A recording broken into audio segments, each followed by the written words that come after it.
Bienvenidos, queridos amigos, a una nueva edición de este programa que se llama Marcando el Norte. Doña Beatriz, bienvenida, muchas gracias. Gracias, Javier. Voy a presentarle. Doña Beatriz es traductor jurado de inglés, licenciada en publicidad y en ciencias religiosas, que es por lo que está aquí, porque estamos haciendo una nueva serie de la vida de Jesús, de la historia de Jesús. En esta nueva serie empezamos con el comienzo de su vida pública, que fue el bautismo. Después cambiamos de escenario, del Jordán pasamos al desierto para ser probado. Los que no hayan visto este programa, que vean el segundo programa y entenderán por qué digo yo probado y no tentado. Probado. Y después, en el tercero, se predicó el reino. El reino. Pero como todo reino, claro, los textos se dice que tiene una ley. Nosotros diríamos que tiene una constitución. Sí, pero que para el caso más o menos es lo mismo. Es pero lo mismo. Cuando dice una ley. Bueno, la constitución, o sea, la ley fundamental, que es de lo que vamos a hablar hoy. De la ley fundamental del reino de Dios, de la constitución del reino de Dios. Tiene usted la palabra. Claro, porque en el Antiguo Testamento teníamos los mandamientos. Claro. Pero el reino de Dios no había llegado, o sea, Jesucristo no se había encarnado en el Antiguo Testamento, por lo cual se necesitaba una ley, pues para hombres, pues para el hombre que no vive de los sacramentos, que no está en gracia de Dios, como decimos ahora. Pues eso, no matarás, no robarás, no mirarás a la mujer de tu vecino. Pero una vez que Jesucristo instaura el reino de los cielos en la tierra, esa ley del Antiguo Testamento es llevada a la plenitud. O sea, vamos a ver. O sea, que los mandamientos, lo que usted me quiere decir, no es que se anulen, sino que se puede robar, se puede desear la mujer del prójimo. No. Sino que eso ya se da por supuesto que se cumple. Eso ya se da por supuesto que se cumple. Y a partir de ahí... A partir de esta conversión que nos pide Jesucristo para acoger el reino, para acogerle a Él, para vivir en gracia y para vivir en el Espíritu, pues esta es la nueva ley para, como diría San Agustín, ama y haz lo que quieras, la ley del amor. Pero porque el amor ha venido a habitar entre nosotros. O sea, esa es la constitución. La constitución del Antiguo Testamento es la ley. Porque no estaba Jesucristo. ¿Y ahora qué pasa entonces? Bueno, pues ahora que Jesucristo nos trae una nueva ley, que son las bienaventuranzas, que dice el Catecismo de la Iglesia Católica, que dibujan el rostro de Jesucristo y describen su caridad. Es decir, que si queremos pintar el rostro de Jesucristo con palabras, pues hablaríamos o escribiríamos las bienaventuranzas. En 9 pinceladas. En 9 pinceladas. O sea, no tienen más pinceladas, ni una más, ni una menos. Bueno, pues nada, el rostro de Jesucristo en 9 pinceladas. ¿Qué es lo que va a hacer hoy? Según San Mateo. Según doña Beatriz Ozores. Porque según San Mateo, mire, a mí me da usted lo de la paleta de San Mateo y el pincel de Javier Paredes. No, pero con la paleta de San Mateo y el pincel de Beatriz Ozores, ya verán ustedes cómo van a ver el rostro de Jesucristo, pero lo explica muy bien. Venga, siga. Bueno, quiero también decir que el Catecismo dice que las bienaventuranzas responden al deseo natural de felicidad que Dios ha puesto en el corazón del hombre. O sea, si un hombre quiere ser feliz, la felicidad la va a encontrar en las bienaventuranzas. Es que es muy fácil, no sé, lo hacemos muy difícil, porque siempre, muchas veces buscamos la felicidad en cosas que nos dejan vacíos, ¿no? Sí. En salir por las noches, yo qué sé, en 1000 cosas que es que no merece la pena ni dedicar. Un crucero. Sí, 3 minutos de este programa a nombrarlas. Pues si queremos encontrar la verdadera felicidad, está en las bienaventuranzas. En las 9 pinceladas. En las 9 pinceladas. Y además nos hacen participar de la naturaleza divina y de la vida eterna. Porque con las bienaventuranzas dice el Catecismo que el hombre entra en la gloria de Cristo y en el gozo de la vida trinitaria, que es la verdadera felicidad. Bueno. A ti llega la gente, es que yo no encuentro la felicidad, es que yo quiero ser... Las bienaventuranzas. Bueno, Dice San Mateo, que al ver Jesús a las multitudes, subió al monte, se sentó y se le acercaron sus discípulos y abriendo su boca les enseñaba diciendo. El monte es el nuevo monte, es la cátedra de Moisés donde se sienta ahora Jesucristo, porque la ley también se dio en el monte. Sí, cierto, monte Sinaí. En el monte Sinaí. Las bienaventuranzas, lo hemos dicho y lo vamos a repetir porque esto tiene que quedar muy claro, están en el centro de la predicación de Jesús. Esto es importantísimo. Es la llegada del reino de Dios, de la que hablábamos en el programa anterior, y como llega ese reino con una ley, con una constitución, como decías tú antes, que son las bienaventuranzas. Sí, sí. Y si no, descentraos. Si no tenemos las bienaventuranzas, ¿verdad? Venga. Si son el centro y no están, descentraos. Descentraos. Pues vamos a comenzar con la primera. Bienaventurados los pobres de espíritu, porque suyo es el reino de los cielos. Hombre. ¿Quiénes son los pobres de espíritu? Los pobres de espíritu. Claro, porque no dice bienaventurados los pobres materiales. Porque, vamos a ver, sí es cierto que para ser pobre de espíritu también hay que abrazar la pobreza material. O sea, es muy difícil ser pobre de espíritu teniendo, bueno, no sé. Sirviendo a las riquezas. Eso. Porque no se puede servir. ¿Ha visto? Pero si es que aprovecho yo estas clases que da gusto, ¿no? A Dios y al dinero. Claro. Bueno, pues sí es verdad que hay que abrazar la pobreza material, pues según Dios nos llame a cada uno, ¿no? Pero Dios no quiere, o sea, uno puede ser pobre, puede no tener, como dirían ahora, un duro, pero ser un amargado. O tener el corazón duro, o ser un envidioso. O sea, no es... Vamos a hacer un paréntesis. Bienaventurado quiere decir feliz, dichoso. Porque a veces... Sí. Entonces, uno no es feliz por ser pobre material. Puede estar súper amargado. Sí. O resignado. Y Dios no quiere una pandilla de resignados. O sea, Dios quiere a una persona feliz. Y ese pobre de espíritu es la persona que se presenta ante Dios como una criatura necesitada de Él, que todo lo espera de Dios, que sabe que nada puede conseguir por sus propios méritos, sino a través de los méritos de Jesucristo. Santa Teresita de Lisieux, que es el ejemplo de la pobreza espiritual, decía que ella se presentaría a Dios con las manos vacías y abiertas hacia Él, no con unas manos que agarran y que sujetan. Qué imagen más plástica, ¿no? Sino con unas manos que se abren y que dan de tal forma que están preparadas para recibir las gracias de Dios. Ahí está. Ahí se entiende. Mira. ¿Y cuál es la mayor gracia de Dios? El reino de los cielos. Claro. Claro. Que es Jesucristo. En su triple dimensión, Cristo, místico y eclesiológica.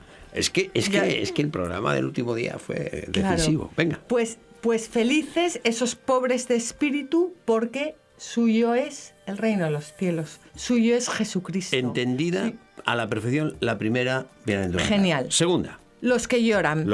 Felices los que lloran, porque ellos serán consolados. Es decir, a ver, yo me pongo ahora a ver una novelita rosa en una película y me pongo a llorar y no voy a ser... Estamos hablando de ese llanto, ¿verdad? No. Estamos hablando de los que lloran porque les aflige el pecado, las ofensas que se hacen a Dios, las propias y las ajenas. O sea, cuando vemos que una persona peca mortalmente, cuando vemos que una persona blasfema, cuando vemos ese llanto, que a lo mejor no tiene que ser unas lágrimas que inundan la castellana, ese llanto que aflige de verdad a la persona porque se ha pecado. Pero hay dos tipos de aflicción. Y esto es importantísimo. ¿Dos tipos de aflicción? Sí. ¿De llanto? Sí. A ver. Uno son los que han perdido la esperanza, los que se dejan llevar por esa aflicción, los que ya no confían en Dios porque han perdido la esperanza. Y, por supuesto, el ejemplo de estos Judas, que cuando lloró y se arrepintió y se suicidó. Lloró y se suicidó. Porque no no pudo confiar y poner toda su esperanza en el Señor. Y el otro ejemplo, claro, el contrario, es Pedro, el que pone toda la esperanza en la misericordia de Dios, que lloró, pero ese llanto También lloró. le purificó y le salvó. Después de cantar el gallo, tal. Sí, ¿no? Ese llanto le purificó y le salvó. Eso es una preciosidad. Pues hay dos llantos, muy bien, el de Judas y el de Pedro. Bueno, pues ellos serán consolados. ¿Por qué? Porque el que llora de verdad por el dolor que le produce el pecado, solo puede ser consolado por Dios. Claro, el otro que le consuele es San Periquitín de arriba. Vamos. O sea, no te va a consolar nada de este mundo, es imposible. Claro. Buscas Pero es feliz. Es feliz. Con el llanto. Es feliz el que abraza la pobreza. Por Dios, ¿eh? Es feliz el que llora. Por Dios. Por el pecado, por Dios.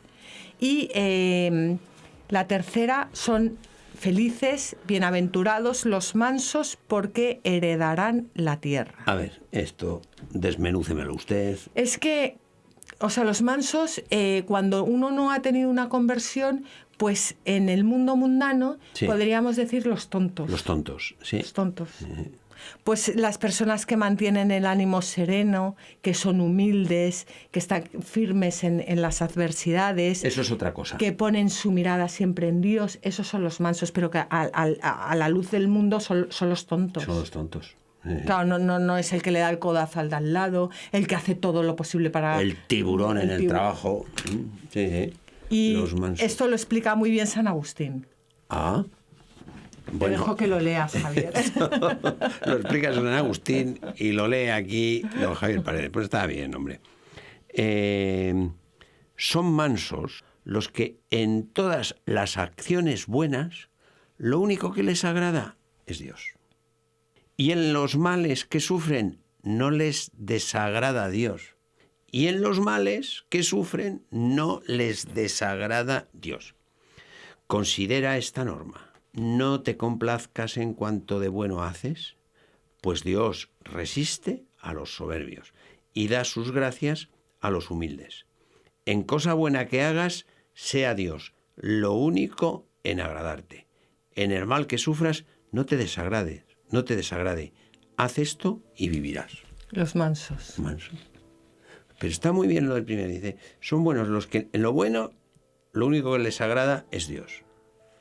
Y en los males, cuando lo sufren, no les desagrada. No protestan, no les desagrada a Dios, no se rebelan, no le echan la culpa a Dios de los terremotos y los huracanes. Exacto. El famoso "y Jesús callaba". Y Jesús callaba. Y que en el mundo mundano son los tontos. Son los tontos. Este es tonto. Este es tonto.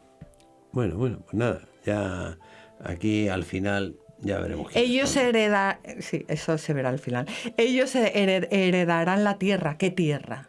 Hombre, el reino de los cielos. No me pilla usted la tierra prometida, pero la tierra prometida no en el Antiguo Testamento, que era la tierra de Jerusalén y tal, y aledaños. Que ¿no? ya simbolizaba. Eso, sí, no, el cielo. El cielo. Bueno, cuarta. Bienaventurados los que tienen hambre y sed de justicia, porque quedarán saciados. ¿Qué es eso de la justicia? ¿Qué quiere decir esa palabra? Justicia. Cumplir la voluntad de Dios, los que tienen hambre y sed de que se cumpla la voluntad de Dios. Pero vamos a ver, ¿cuál es la voluntad de Dios? Que ya lo hemos visto en otros programas. Que todos los hombres se salven y lleguen al conocimiento de la verdad. Es que yo creo que muchas veces, no digo, o sea, desgraciadamente no digo todo el mundo, pero muchas personas que nos están escuchando, no hemos pasado hambre. No sabemos lo que es pasar hambre de verdad. Muchas personas, y no sabemos lo que es pasar sed y estar sin beber varios días.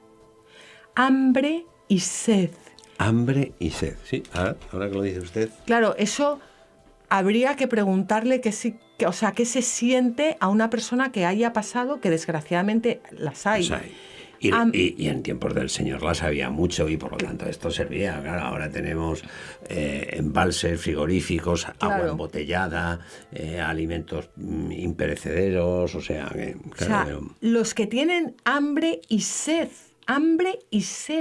de que se cumpla de justicia, de que se cumpla la voluntad de Dios, de que los hombres se salven.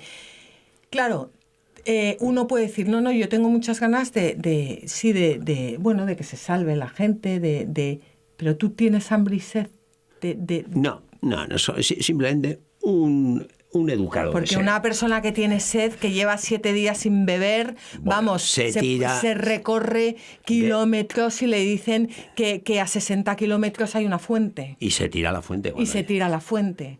O al río, o a la charca, o a lo que sea, a lo que fluya. O sea, yo creo que traducido a la vida real... No, lo ha puesto usted de un expresivo... No hace falta traducirlo a la vida real. No. Lo ha puesto usted de un expresivo que da gusto. Bueno, pues no sé. Quinta. Bienaventurados los misericordiosos porque alcanzarán misericordia. Bueno, pues ahí hay que desmenuzar también la palabrita. O sea, en realidad, para entender esta palabra, la explicación por excelencia a esto es la parábola del buen samaritano, que es el mejor comentario. Pero como ahora no tenemos tiempo para entrar, misericordia, el que acoge la miseria del otro en su corazón. ¿Qué está haciendo Jesucristo al venir a la tierra? Y lo vimos cuando iba a ser bautizado, cargar con los pecados del mundo entero, ¿no? Pues el misericordia de los demás, sentir compasión, cargar con los pecados de los demás. Porque hay personas que no pueden cargar con su propio pecado. Pedir perdón por los pecados de los demás. Es lo que le dijo la Virgen a los pastorcillos de Fátima. ¿Queréis hacer penitencias por los pecadores? Eso es increíble, ¿no? O sea, les pedía ser misericordiosos. Claro, que no es solo llorar por los pecados propios y por los pecados ajenos, no es solo llorar por ellos y que te hagan daño, es hacer penitencia por ellos, es cargar con ellos, es hacerte responsable de los pecados de aquellas personas pues que no saben ni sabrán nunca llorar de sus pecados. Bien. Es que, claro, esto es tan distinto a lo que vemos es que eso se merece, es que yo esto la pena de muerte, es que el cristiano lo que hace es cogería cargar con los pecados de esa persona y ponerse ante Dios y pedirle a Dios que le juzgue y que por los pecados del prójimo en su persona. Sí. A ver quién hace eso, quién es el guapo. Este es otro concepto de lo que normalmente se entiende por misericordia. Sexta bienaventuranza. Los limpios, bienaventurados los limpios de corazón, porque ellos verán a Dios. A ver. Los limpios de corazón son los que tienen los mismos sentimientos de Cristo. Eso, el tener el corazón limpio, tener el corazón lleno de amor, de un corazón puro, hasta el punto que se pueda decir, como decía San Pablo, vivo yo, pero no soy yo, es Cristo quien vive en mí. Esto es complicado, ¿eh? Bueno, vamos a volver al catecismo, que lo explica bastante bien. Toma, ¿lo quieres? No es complicado de entender, es complicado de vivir, ¿no? Si lo he entendido, ahora lo voy a entender. Sí, pero con el catecismo ahora te vas a enterar. Un poco mejor. La pureza de corazón es el preámbulo de la visión. Ya desde ahora, esta pureza nos concede ver, según Dios, recibir a otro como un prójimo. Nos permite considerar el cuerpo humano, el nuestro y el del prójimo, como un templo del Espíritu Santo, una manifestación de la belleza divina.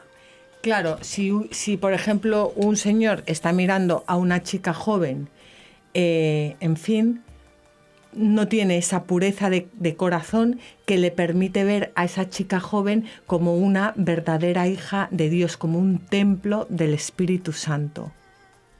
Pues esto es para leerlo en agencias de publicidad, televisiones, etcétera, etcétera. ¿Bien? Claro. Bueno, pues ahí está. Séptima. Bienaventurados los pacíficos, porque serán llamados hijos de Dios. ¿Quiénes son los pacíficos? Los que promueven la paz de Cristo. Claro, pues que la paz de Cristo no es la paz que da este mundo. Sí, que es el miedo de uno a otro. Dice, vamos a no hacer nada, no nos hagamos daño. Bueno, eso fue la Guerra Fría, ¿no? No te tiro una bomba porque si no me tiras tú dos. Pues los que promueven la paz de Cristo, por supuesto, la paz de Cristo en sí mismos y en los demás. La enemistad con Dios es siempre, y ya sé que, bueno, muchas personas no estarán de acuerdo, pero en fin, es que esto es lo que hay. La enemistad con Dios es el punto de partida de toda corrupción del hombre. Cuando un hombre se aleja de Dios, ahí empieza la retahíla. La retahíla. Sí, es así, es así. Bueno. ¿Y qué pasa cuando un hombre se aleja de Dios? Que pierde la paz. Pero claro, es que esto no es tan fácil como yo he perdido la paz porque me he alejado de Dios. Pierde la paz y abre la puerta a la violencia. Sí. Siguiente bienaventuranza. Los que padecen persecución por causa de la justicia, porque suyo es el reino de los cielos. O sea, los que son perseguidos por su fe. Bueno, esto me recuerda a mí una palabra. Es que a mí cuando estaba preparando esto me acordé de ti y me gustaría que le dieras tú aquí una pincelada, Javier, porque yo te lo escuché a ti por primera vez y me encantó cuando hablabas del martirio y hablabas no solo del martirio de sangre, sino también del martirio de los sacramentos y del martirio de la coherencia. Sí, o sea, el martirio de la coherencia. Claro, el problema de un hombre íntegro, de un hombre coherente, es que al que es tibio le provoca irritación. Si esto, fíjese, si se me va a pegar lo suyo, si esto está, no sé en qué parte del Antiguo Testamento, dice carguémonos, no dice carguémonos, eliminemos o matemos al justo, dice, solo su presencia nos da grima. Eso. Dice, claro. Si no hace nada nada más que ser bueno, pero da grima, porque te pone en pie tu conciencia. Claro. Te dice, oiga, el bien es posible porque este señor lo está haciendo. Haga usted el bien. Dice, no quiero. Entonces, el asunto es eliminar, solo su presencia nos da grima. Pero, en fin, aquí es usted la que tiene que hablar. No me líe. Vamos a la novena. Bienaventurados cuando os injurien, os persigan y mintiendo... Ya está todo aquí. Ya está. Digan contra vosotros todo tipo de maldad por mi causa. Alegraos y regocijaos, porque vuestra recompensa será grande en el cielo. De la misma manera persiguieron a los profetas antes que a vosotros.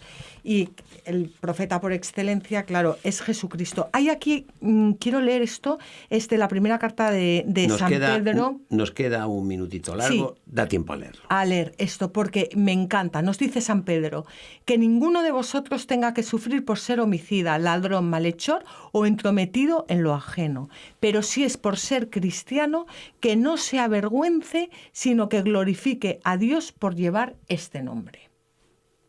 Bueno, pues ya está. Pues eso, por poco que sepamos, sabemos que a los cristianos se nos conoce por varias cosas. Primero dice, por el amor que nos tenemos los unos a los otros, y lo mismo que persiguieron al maestro, también nos van a perseguir. O sea, no por hacernos los graciosetes con el mundo, no, sino por vivir como Dios manda, imitando a Jesucristo, y por eso te persiguen. Es la última bienaventuranza. Y dos cosas antes de acabar, porque ya ahora sí que se va el tiempo, es primero decir que el modelo de la bienaventuranza es, por supuesto, la Virgen María. Hombre. Claro, o sea, y luego hay un punto en el catecismo que yo lo había traído, lo que pasa es que no nos ha dado tiempo a leer porque es muy largo, pero que yo animo a aquellos que nos estén escuchando a que lo lean porque hay que leerlo, que es el punto 1723.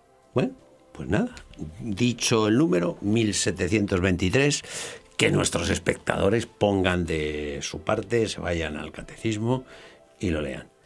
Doña Beatriz, muchísimas gracias por su presencia, por su corazón, por lo bien que se explica, que hay que ver qué bien se entiende todo. Javier. Y muchísimas gracias a todos ustedes, queridos amigos, por haber estado con nosotros durante este momento. Decirles que nos vamos a poner a trabajar para que dentro de poco les podamos ofrecer una nueva edición de este programa que se llama Marcando el Norte.